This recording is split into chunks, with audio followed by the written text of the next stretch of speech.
देखिए साइंस का चूंकि पूरी दुनिया में तरक्की होती है साइंस से, लेकिन हमारे मुल्क में सूबे में बदकिस्मती से उसके लिए कोई प्रॉपर प्लानिंग नहीं की गई। यूनिवर्सिटीज अपनी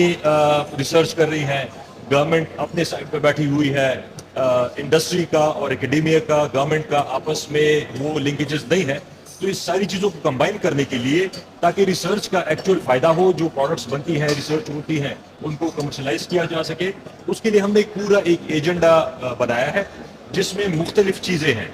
नंबर वन, उसमें हमने जो हमारे इंडिजिनस रिसोर्सेज हैं प्रोविंस के, उनको हमने चूज करके, जिस तरह जेमस्टोन्स हैं या माइंस एंड मिनरल्स हैं या मेडिसिनल प्लांट्स हैं, हर्ब्स हैं और इस तरह की चीजें जो हमारे सूबे में अवेलेबल रिसोर्सेज हैं, उनके अंदर हम कैसे साइंस को इन्वॉल्व करके, टेक्नोलॉजी को इन्वॉल्व करके उसको एक्सपोर्ट कर सकते हैं।